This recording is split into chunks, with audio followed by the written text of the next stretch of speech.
Dears, welcome to future powered by Gokulam.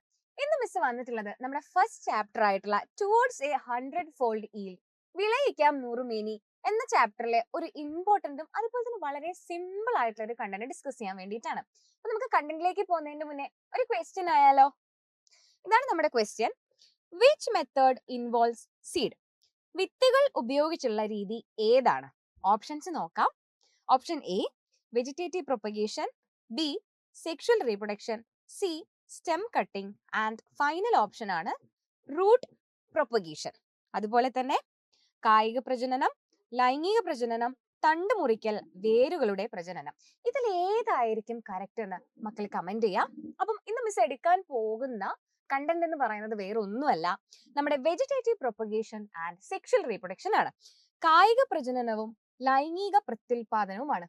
അപ്പം നമ്മുടെ ഈ ചാപ്റ്ററിൽ വളരെ ഇമ്പോർട്ടന്റ് ആയിട്ടുള്ളതും വളരെ എക്സാമിന് കൂടുതലായിട്ടും ചോദിക്കുന്ന ഒരു പോർഷൻ കൂടിയാണ് ഈ vegetative propagation and sexual reproduction. അപ്പൊ ഇത് പഠിക്കുന്നതിന്റെ മുന്നേ എന്താണ് വെജിറ്റേറ്റീവ് പ്രൊപ്പഗേഷൻ എന്ന് പഠിക്കുന്നതിന് മുന്നേ ഏതൊക്കെയാണ് വെജിറ്റേറ്റീവ് പാർട്സ് എന്ന് നമ്മൾ അറിഞ്ഞിരിക്കണ്ടേ? നമുക്ക് നോക്കാം.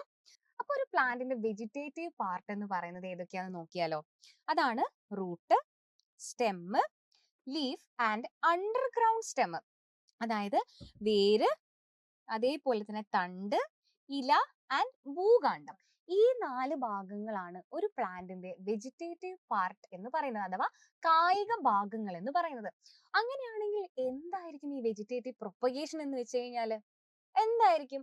അതായത് വെജിറ്റേറ്റീവ് പാർട്ട് അഥവാ കായിക ഭാഗങ്ങളിൽ നിന്നുമാണ് പുതിയ തൈ ഉണ്ടാവുന്നതെങ്കിൽ, പുതിയ സാപ്ലിങ്സ് ഉണ്ടാവുന്നതെങ്കിൽ അതിനെയാണ് നമ്മൾ എന്തെന്ന് പറയുന്നത്?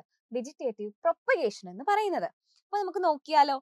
The process of production of new saplings from the vegetative part of plant like root, stem, leaf and underground stem is called vegetative propagation. അതായത് പുതിയ സാപ്ലിങ്സ്, അതായത് തൈ ഉണ്ടാവുന്നത് വെജിറ്റേറ്റീവ് പാർട്ടിൽ നിന്നുമാണെങ്കിൽ, കായിക ഭാഗങ്ങളിൽ നിന്നുമാണെങ്കിൽ അതിനെയാണ് നമ്മൾ എന്തെന്ന് പറയുന്നത്? വെജിറ്റേറ്റീവ് പ്രൊപ്പഗേഷൻ അഥവാ കായിക പ്രജനനം എന്ന് പറയുന്നത്. അങ്ങനെയാണെങ്കിൽ എന്തായിരിക്കും ഈ സെക്ഷൽ റീപ്രൊഡക്ഷൻ? എന്തായിരിക്കും? സെക്ഷൽ റീപ്രൊഡക്ഷൻ നടന്നിട്ടാണ് എന്തുണ്ടാവുന്നത്? വിത്തുകൾ ഉണ്ടാവുന്നത്, അതായത് സീഡ് ഉണ്ടാവുന്നത്. ആ സീഡ് മുളച്ചിട്ടാണ് എന്തുണ്ടാവുന്നത്? പുതിയ തൈകൾ ഉണ്ടാവുന്നത്. അങ്ങനെയാണെങ്കിൽ അതിനെയാണ് നമ്മൾ എന്തെന്ന് പറയുന്നത്? സെക്ഷൽ റീപ്രൊഡക്ഷൻ എന്ന് പറയുന്നത്.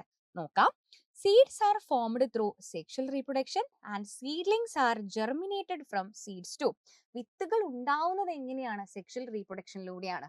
അതുപോലെ തന്നെ ചെറിയ തൈകൾ ഉണ്ടാവുന്നത് എന്ത് മുളച്ചിട്ടാണ്? നമ്മുടെ വിത്ത് മുളച്ചിട്ടാണ്, അല്ലെ? അതിനെയാണ് നമ്മൾ എന്തെന്ന് പറയുന്നത്? സെക്ഷൽ റീപ്രൊഡക്ഷൻ എന്ന് പറയുന്നത്. അപ്പോ വെജിറ്റേറ്റീവ് പാർട്ട് അഥവാ കായിക ഭാഗങ്ങളിൽ നിന്നുമാണ് പുതിയ തൈ ഉണ്ടാകുന്നതെങ്കിൽ അതിനെ നമ്മൾ വെജിറ്റേറ്റീവ് പ്രൊപ്പഗേഷൻ എന്നും, അതേപോലെ തന്നെ വിത്ത് മുളച്ചിട്ട് വിത്തിൽ നിന്നുമാണ് പുതിയ തൈ ഉണ്ടാകുന്നതെങ്കിൽ അതിനെ നമ്മൾ സെക്ഷൽ റീപ്രൊഡക്ഷൻ എന്നും പറയുന്നു. ഇപ്പൊ എന്റെ മക്കൾക്ക് എന്താണ് vegetative propagation and sexual reproduction എന്ന് ക്ലിയർ ആയില്ലേ? ഓക്കെ. അതുപോലെ തന്നെ നമ്മൾ ആദ്യം മിസ് പറഞ്ഞൊരു ക്വസ്റ്റ്യന്റെ ആൻസർ ഇവിടെ കിട്ടിയിട്ടുണ്ടാവല്ലോ. അപ്പൊ മക്കളെ എല്ലാവരും അതൊന്ന് കമന്റ് ചെയ്യാം കേട്ടോ. അപ്പൊ ഇതേപോലെയുള്ള ഇമ്പോർട്ടന്റ് ആയിട്ടുള്ള കണ്ടന്റ്സിന് വേണ്ടിയിട്ട് ഇന്ന് തന്നെ നമ്മുടെ ചാനൽ ജോയിൻ ചെയ്യാം. അപ്പൊ എല്ലാവർക്കും താങ്ക് യു.